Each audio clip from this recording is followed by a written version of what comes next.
by 12, really. Because the average I'm getting is about 10 to about 12 voters per 30 minutes we've seen so far. If that process continues, we are likely to actually get a delegate to vote even before the 2 p.m. deadline. And then EC can quickly go into collating. I want to take you to one of the other aspirants in his camp. As I told you, we are embedded with all of them, correspondence with them. We don't want to miss anything. We don't want you to miss anything. I want to take you to Collins. And Collins is in the Kwabena Agyapong camp, and he is there for us. Where is Kwabena Agyapong as we speak, Collins? Currently, what I've been informed is that he's in his house preparing with the team, and he will move to his campaign office, which is along the Ring Road in Accra here. And the information I've heard is that he will be voting between the hours of 9 a.m. and 10 a.m. at the party headquarters in Accra. And he has also put in measures that he doesn't want to go and clash with anyone at the party headquarters voting at the same time. So he's trying to also make due diligence and find out that whenever he's ready to go, he doesn't go and meet any other candidate who is voting, so that it doesn't create any sort of confusion or conflict between the candidates. But here at the his campaign office here in Accra along the Ring Road, when I got there, I've seen just that the place has been silent compared to how Dr. Baumia's camp and other camps are also reporting. Here it's quite silent. No one is here at the moment, and no executive. Just few people here. The receptionist also working here. But the information I'm taking is that from 8:30 to 9 a.m., people will start trooping in here, and they are going to set up a pollution center that they have named it as Go TV. So that's what they will be doing, collating all their results here, and hopefully that they will. Okay, that's Kwabena Agyapong's camp there on the Ring Road, where Collins is reporting from. I want to take you to the camp of Kennedy Agyapong, and that's where we find my colleague Fatal Bayaga, who is standing by with the very latest. Where is Kennedy Agyapong going to vote? Is he going to travel to the central region? Has he left already? And what is it that his camp is saying this morning?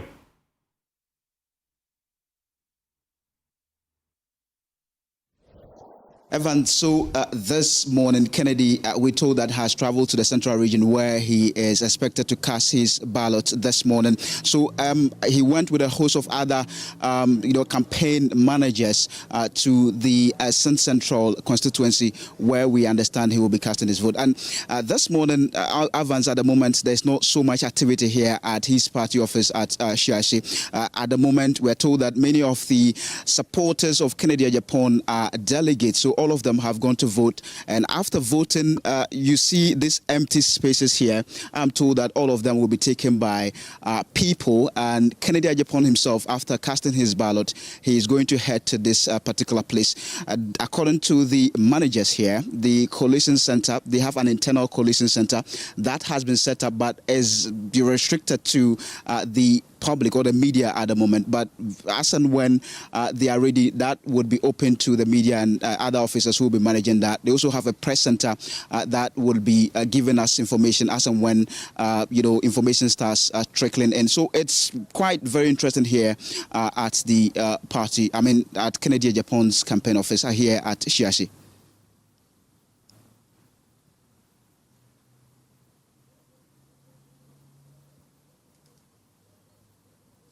And but Fatal, thank you very much. And there's something that happened yesterday, Fatal. I don't know if you picked up on that and can shed some light on it for us, because yesterday there was a statement that appeared to have been issued from the camp of Kennedy Agyapong. One of the very final statements we saw raising questions about the transport of voting materials, etc. And then later we got word that there's some controversy even within the camp itself whether or not the statement was indeed issued and was authentic. I don't know if, Fatal, you've got some clarity on that, and if they are happy with the opening of polls so far and how things have gone. Have you got any word on that? Because yesterday, concerns about transfer of ballots and how it's been transferred, marked and unmarked vehicles. Are they happy with the way the polls have started so far?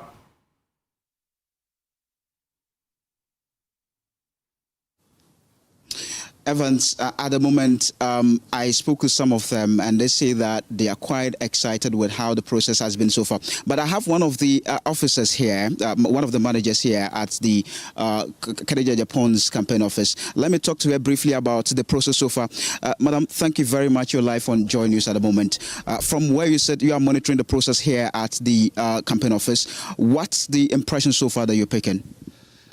First of all, we have to give thanks to the Lord, because we've been waiting for this day.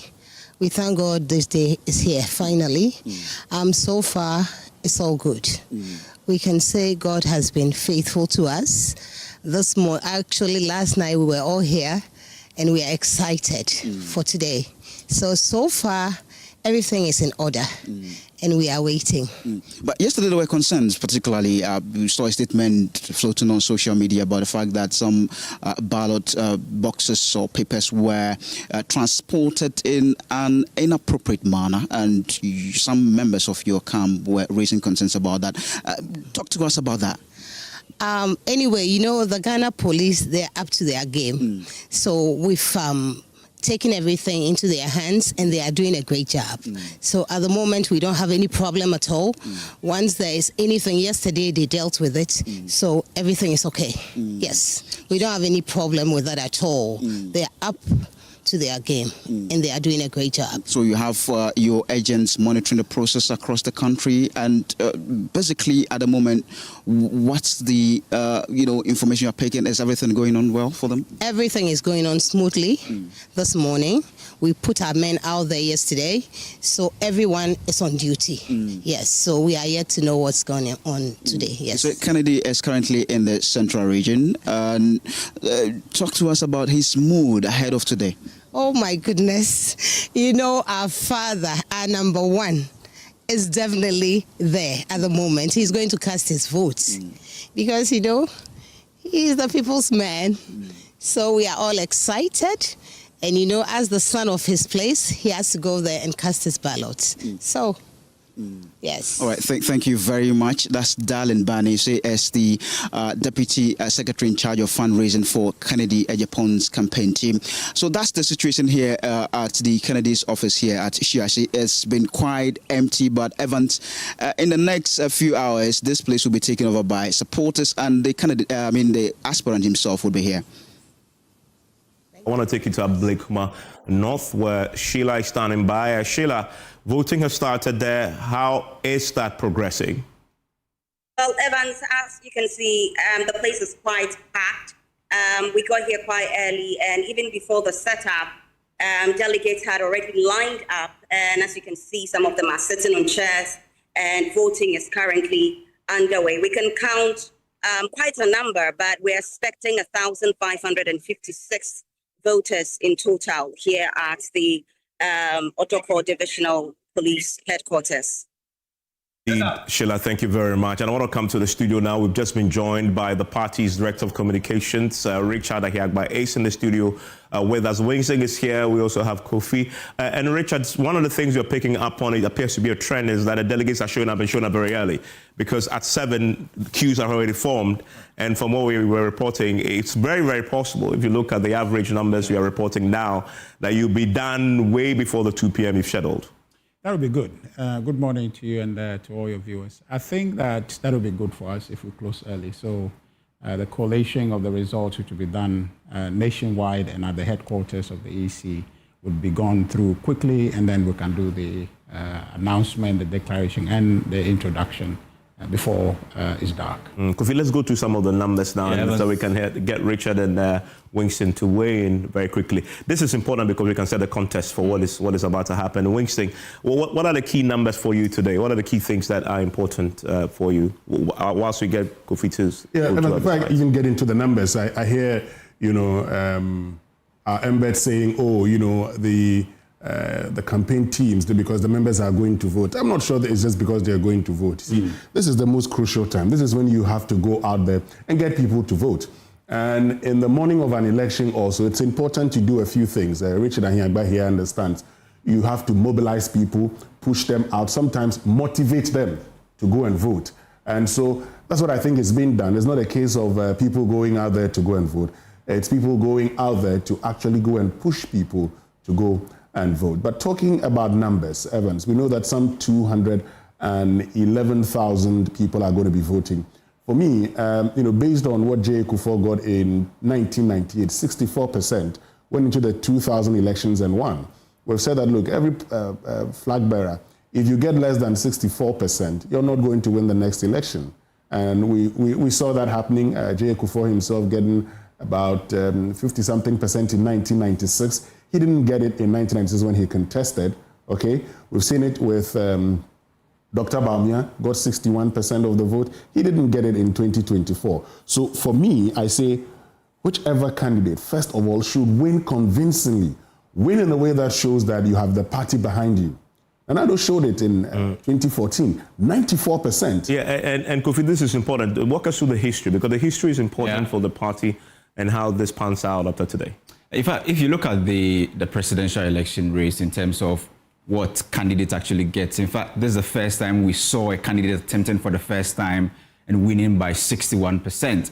The key question is he going to maintain this number, or is there going to be a drop in terms of the trajectory? But you look at the history so far and you see what I told you. If you look at the first time attempt, Dr. Bawumia 61% is the highest. And just like what Winston was saying, from 56% from Dubois in 1992, you can see that, there's that sort of continuity in terms of repeating candidates.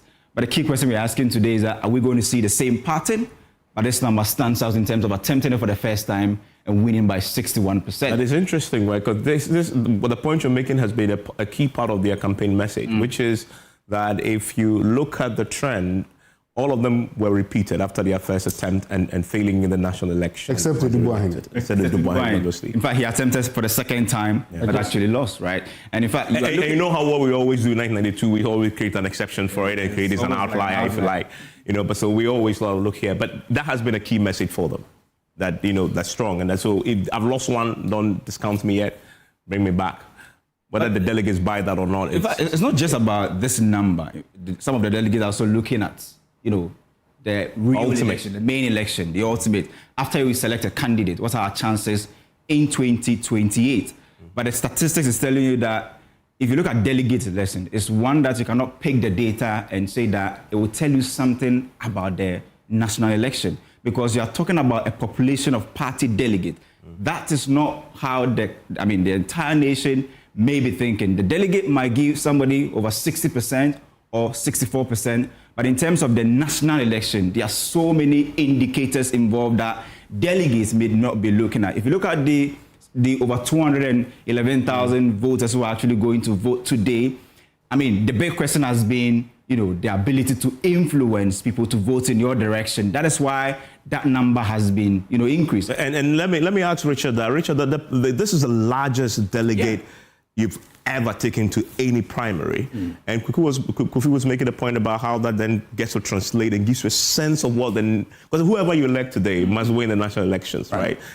Does it help your case that you have a big, large section of the Ghanaian population, 211,000 of them, who are going to be voting? Does that help your case at all? Absolutely, it's consequential, because it's one of the key issues we struggled with, and part of the Makokwe Review Committee's inputs that they brought forth is the closeness of the Electoral College in selecting the flag bearers. And so this is a direct answer to that concern in our party. So it opens up the party.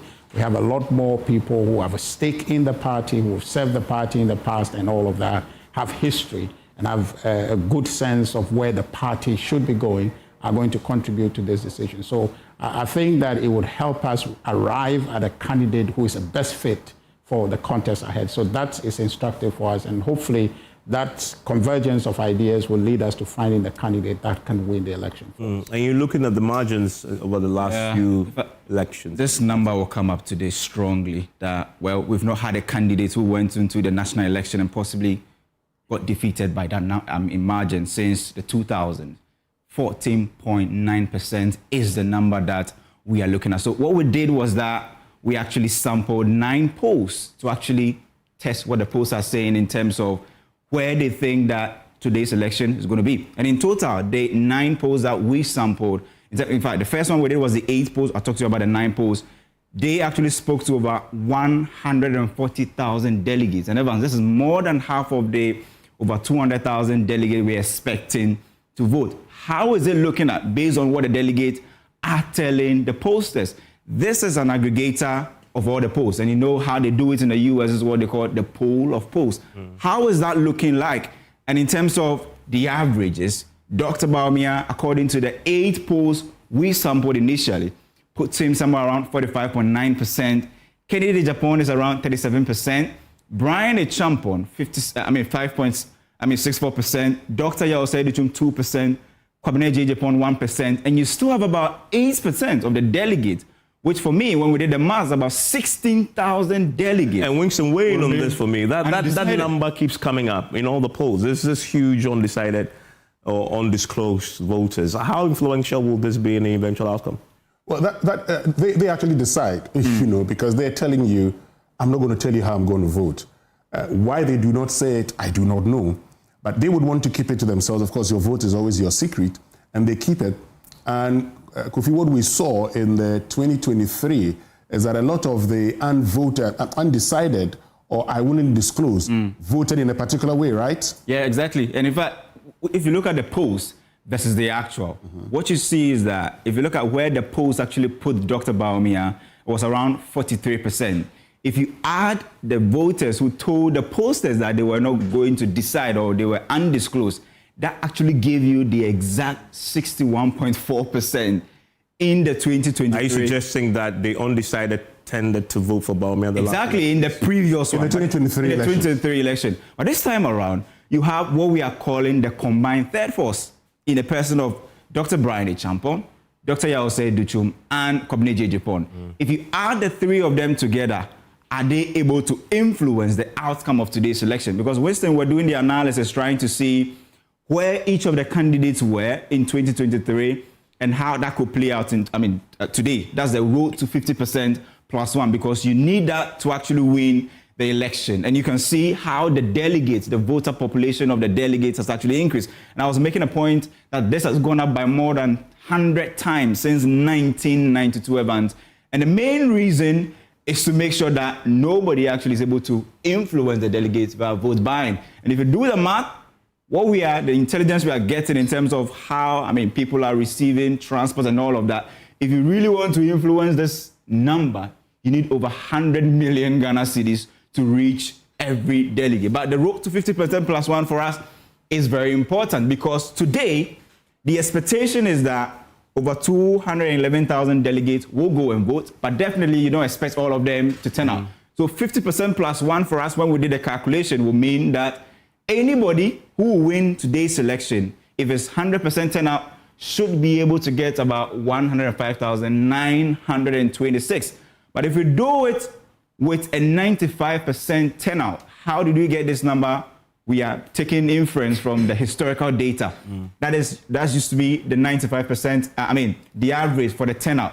If you use that for today's election, Winston, and we're doing this analysis, 50% plus 1 means 95% turnout. You need about 201,250 to turn out. How many do you need to actually get 50% plus 1? You need 100,629. Winston, this was your point. Because if this is the number you require, let's do it candidate by candidate, Evans. Dr. Bawumia and Kennedy Agyapong, just look at their 2023 figures. And Winston, 2023, Dr. Bawumia actually pulled 118,201. It means if he has to get 50% plus 1 today, he requires 100,629. Does he need additional vote if he is able to hold this constant? It simply means that he doesn't require any new votes if he's able to hold this population altogether. This point is instructive because you're looking at the same delegates. Okay, there's been an additional 11,000 or so. Yeah. But you're looking at the base being the same. As in the people who voted in 2023 are the same people voting in 2026. And so if you're Dr. Bawumia, we're saying if Dr. Bawumia is able to hold on to his base from 2023, he's good to go. However, if you are Kennedy Agyapong, you need to increase from the 71,991 to you need to increase by 28,000. Yeah, that's huge. Okay, before you can win the election. And that's where, you find Dr. Bawumia's advantage. The fact that because he had 118,000 votes in the last election, he can say, okay, if I hold on to my base, and this is it, Evans, in the build-up to the 2023 election, there was the polling station elections, and the candidates went around ensuring that their people won, okay, and they kept data of those people. If they still have that data, and at the beginning of the year, once the NPP said we're going to go that route, if you were able to consistently keep base with them, get in touch and keep in touch with them, then you are good to go. And this is how Agyapong's team has flipped that argument. In 2023, and the assumption is that if he holds his base, Dr. Bawumia, in 2023, that was before the eventual poll, which is in 2024. Yeah. So he then argues, remember that election was basically, he was telling the delegates, I'm the guy who can deliver you the elections. Yeah. They didn't give it to him. They gave it to him. He goes to the polls, and then we've seen the margin of defeat that he suffered. Nobody has done it before. He's using that. He's been using that in this campaign against him, and to say, well, that delegate base that voted for him, the evidence showed that it didn't pan out. So you have to try me now. That is why he's believing that this 28,638, delegates will be on his side, because they've seen the eventual outcome when they decided not to give him. So change where you pitched your tent this time around, which has been his narrative. But let's bring in Richard Ahag. But Richard, obviously can't comment on who's going to win or lose. But tell me how sophisticated the MPP delegate is to try and understand these dynamics and make sense of it and decide who they give this to for 2028.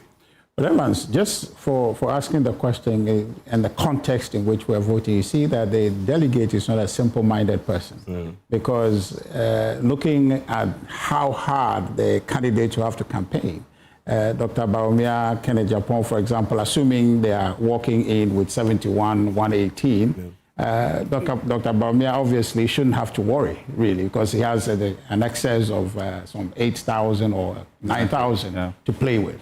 But it is not the case. They are actually hitting the constituencies, the polling stations, talking to people, even as we speak. But for the moratorium that has been imposed, they will be engaging. But I'm sure there are person-to-person contact that are going on to mobilize the vote to go out and play and vote. So it is not a simple space. And I've heard the argument, people say that, because there's the same delegate, who voted in 2023, thereby Dr. Bawumia winning, and so it's very likely, more than likely, it's going to be. No, the context is entirely different.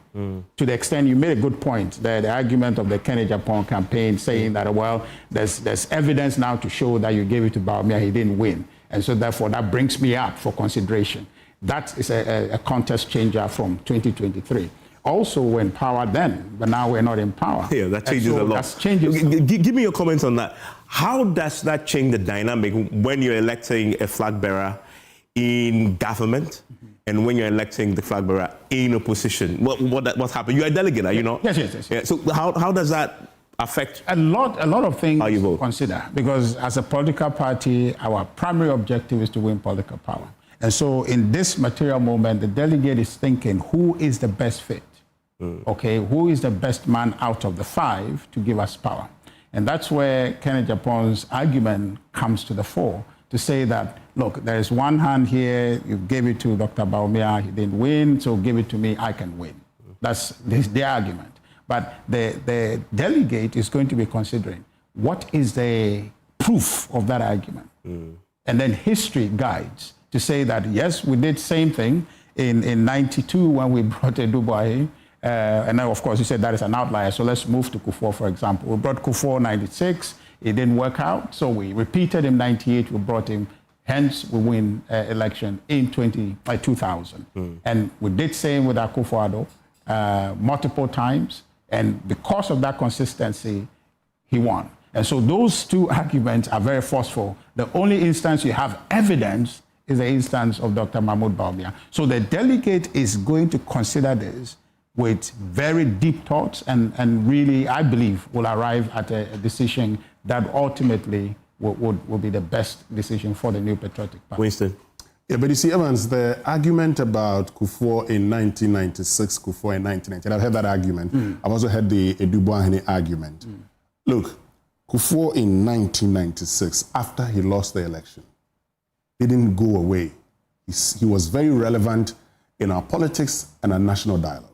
Now, the fact that even Kufuor showed up at the swearing-in of Jerry John Rawlings endeared him to a lot of people, because in 1992, the NPP had written the stolen verdict, okay, and it didn't even take part in the parliamentary election. There were many who felt that that was something that was championed by Dubois. So amongst some floating voters at the time, Nana Akufo-Addo went in 2008, 2012, before he won in 2016. I've heard that argument. Okay, will the delegates buy that argument? If you go around, if you speak to some of the delegates, you may get the impression that they buy into it. There are others also who say that if Akufo-Addo was presented 3 times and he won when he was presented a 3rd time, then they would keep on presenting Dr. Bawumia.